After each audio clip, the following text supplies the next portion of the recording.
Jangan memikirkan hasilnya dulu, udah ditekuni aja dulu situ. Fokus, nanti prosesnya itu akan membentuk kita nanti ke depannya itu gimana. Yang penting dari hati kita ya, kita jalanin hobi atau kerjaan kita itu harus dengan mencintai pekerjaan kita dulu. Kuncinya di situ. Metal with love.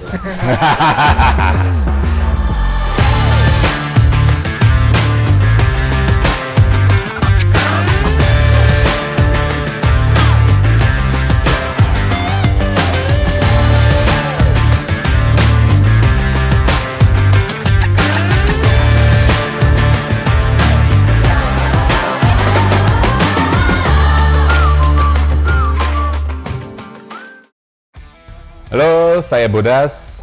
Saya salah satu musisi ya, lebih tepatnya vokalis dari Dewa Data.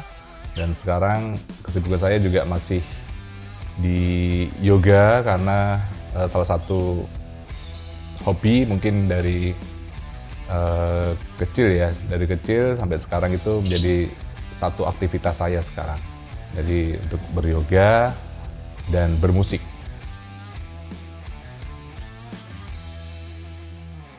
Musik metal sejak tahun 98. Awalnya kan saya tahu musik rock itu dari saya kuliah di salah satu kampus yang benar-benar di situ barometernya musik cadas ya di Surabaya, yaitu di kampus Unitomo. Nah, dari 98 itu saya bergabung dengan beberapa teman. Waktu itu awalnya masih musik alternatif, masih grunge gitu kan. Awalnya masih rame-ramenya musik alternatif. Terus tahun 98 akhir itu saya bikin band yang bergenre hardcore waktu itu. Karena memang jarang sih waktu di tahun 98 genre hardcore itu bisa dihitung. Sekarang udah menjadi semakin lebih banyak, dan dari tahun 98 sampai sekarang masih musik metal.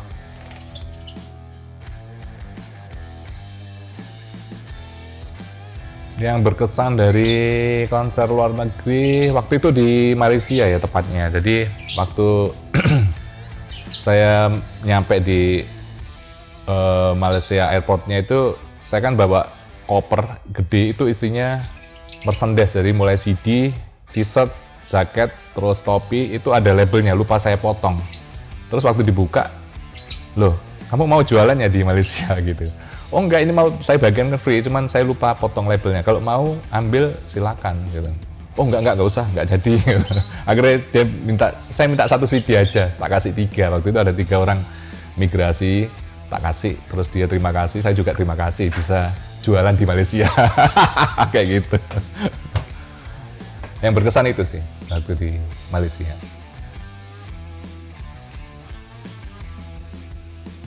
Jadi memang berbeda banget dengan metal ya, ketika saya meluapkan emosinya di atas panggung, dan sekarang waktu yoga saya lebih membawa ketenangan untuk semua orang. Jadi memang sangat berbeda banget, tapi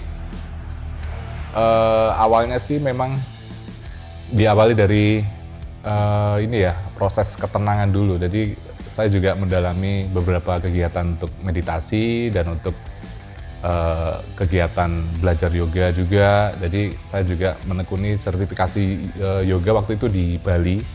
Jadi selama 1 bulan saya sertifikasi, hampir 1 bulan di sana, baru mulai belajar aktivitas yoga. Dari situ juga banyak teman-teman juga yang Bali juga kaget juga, loh kamu anak metal tapi kok masih yoga, kok bisa yoga, itu dari mana kayak gitu kan. Dari situ juga ada keunikan, atau dari situ mungkin ada challenge ya, ada sesuatu yang menantang buat saya, ada tantangan juga, dan itu menurut saya juga sangat menarik, buat saya sendiri sangat menarik.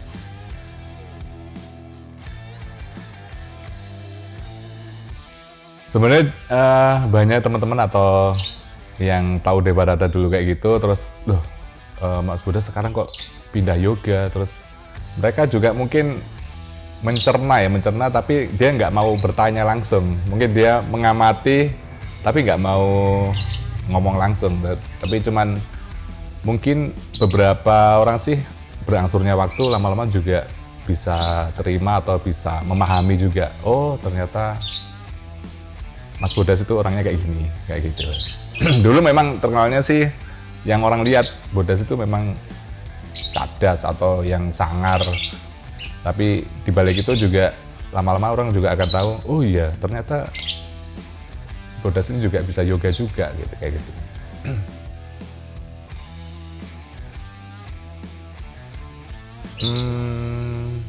Ya dari yoga sebenarnya efeknya banyak banget ya. Mulai dari kesehatan ya, nomor satu itu kesehatan saya sendiri. Memang sebelumnya waktu 5 tahun sebelum saya yoga itu gampang sakit. Terus kondisi tubuh juga nggak selalu fit. Jadi semenjak saya ikut yoga itu tubuh saya juga lebih recharge. Jadi kayak lebih bertenaga lagi, lebih sehat lagi. Terus yang paling penting itu kondisi psikis saya juga jauh lebih tenang kayak gitu, jauh lebih tenang, dan otomatis kesehatan fisik saya juga membaik, berangsur membaik. Jadi nggak langsung tapi berangsur itu akan membaik kayak gitu.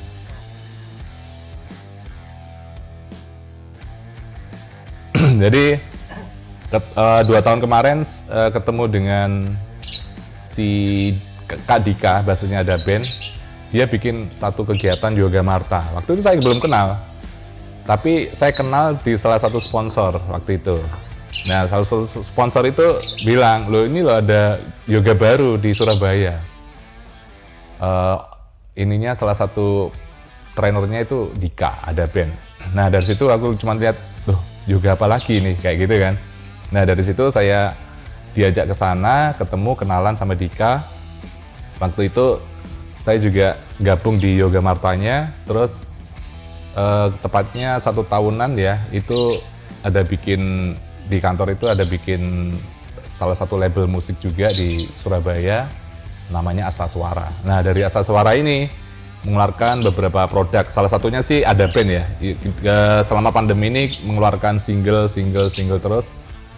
Dan waktu itu memang juga nawarin Dewadata juga, ayo Dewadata bikin single di Astaswara. Cuman anak-anak Deva waktu itu juga masih sibuk dengan aktivitasnya. Terus ya udah kamu dulu aja Das, bikin single ini aja, lagu yang nggak seperti biasanya, bukan lagu metal tapi lagu yang lebih bisa diterima orang banyak gitu.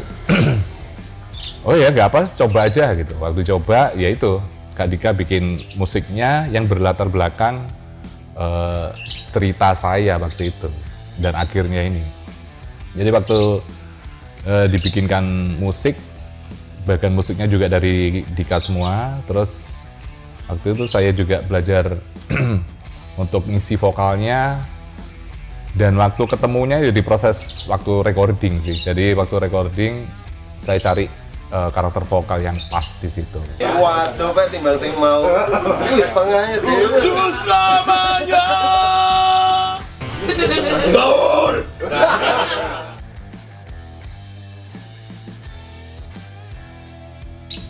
Kalau saya kan biasanya bikin musik metal, jadi ya terbiasa dengan musik metal. Ternyata musik pop itu juga jauh lebih ada, bukan kesulitan ya, kayak challenge, tantangan. Wah, ternyata ya nggak gampang juga bikin musik pop ternyata. Mulai dari aransemen musiknya, mulai Kak Dika itu bikin musiknya gimana, terus dia sendiri hampir 1 bulan dia bikin musik itu. Ternyata ya nggak gampang ya, bikin aransemennya, bikin ketukannya, temponya, terus waktu take vokal juga gitu sama. Menemukan beberapa, wah ternyata ya nggak mudah ya bikin take vokal lagu yang nggak pernah saya alami atau saya pernah latihan kayak gitu. Jadi ada beberapa challenge ya dari musik metal ke pop itu, juga banyak keunikan dan banyak tantangan juga. Jadi waktu memberanikan diri untuk take vokal itu juga, wah ternyata ya nggak mudah juga. Tapi dari situ saya juga belajar sih situ. Belajar ke sesuatu yang baru.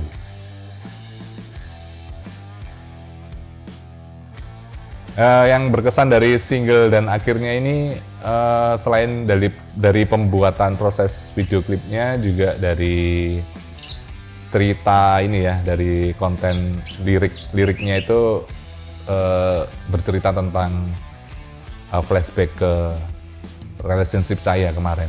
Jadi dan akhirnya awalnya itu dibikin dan akhirnya saya nggak sendiri, saya bahagia di sini sudah menemukan pasangan. Ternyata sama Kak Dika juga, oh nggak usah, nggak seru. Dan akhirnya tetap kamu sendiri Das gitu. Dan akhirnya aku sendiri, hidupku terasa hampa, jiwa yang kesepian. Dan akhirnya ku dapatkan diinginkan dan mencintai, mengharapkan ada cinta. Oh ya wes nggak apa-apa Mas, kayak gitu. Jadi yang mungkin single yang kedua mungkin beda lagi temanya kayak gitu. Yang paling berkesan juga salah satunya itu lirik juga, terus proses pembuatannya sih. Situ banyak terlibat orang-orang yang hebat juga yang baru saya kenal kayak gitu.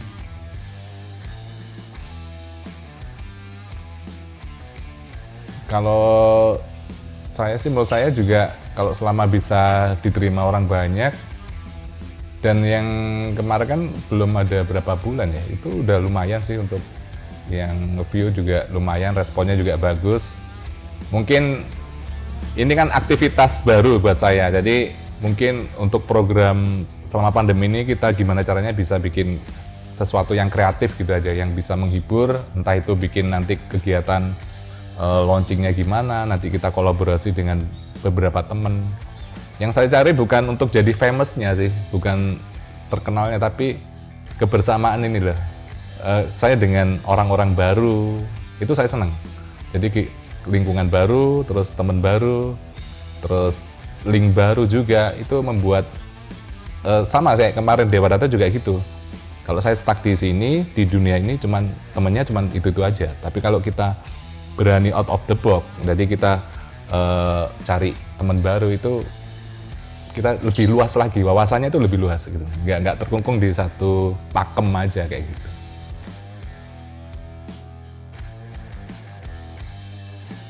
Yang paling support sih terutama ya ini ya, teman-teman kantor waktu itu. Ada Kak Dika, ada Mas Anil juga, terus ya berjalannya waktu, karena lingkungan kantor kan hampir tiap hari ketemu. Jadi mereka juga selalu support, ayo bikin ini Das, ayo. Ternyata saya juga dari situ juga interest dan wah kenapa enggak gitu loh. Dan itu pun juga masih lingkup hobi dan masih dalam lingkup di wadah musik. Jadi kenapa enggak, ya saya coba aja gitu. Dan dari situ sih banyak-banyak yang support juga di teman-teman Jakarta juga, Surabaya.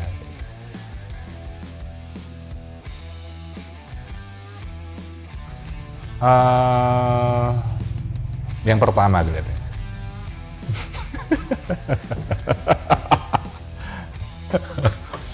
Karena ada alasannya. Jadi kalau kan karena salah satu hobi saya juga musik, tapi saya sekarang dapat gajinya dengan beryoga sekarang, istilahnya kayak gitu.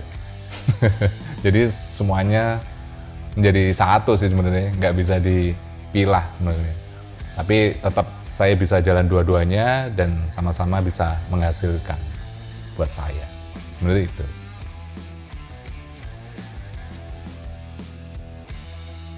Oke, untuk tips untuk biar kita bisa lebih konsisten dengan apa yang kita tekuni, kita harus tetap menjalankan apa yang kita sukai dulu. Kita harus cinta dengan pekerjaan kita masing-masing.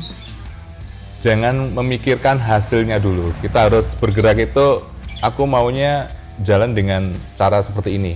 Udah ditekuni aja dulu situ. Fokus pada jalan masing-masing, hobi kita masing-masing. Dari situ jangan memikirkan untung ruginya dulu, tapi jalani dulu, nanti prosesnya itu akan membentuk kita nanti ke depannya itu gimana. Kita nggak bisa saya ini pinginnya seperti ini, itu nggak bisa. Tapi kita harus jalan sama lebih konsisten ke jalan kita masing-masing. Yang penting dari hati kita ya, kita jalanin hobi atau kerjaan kita itu harus dengan cinta dulu, mencintai pekerjaan kita dulu. Kuncinya di situ.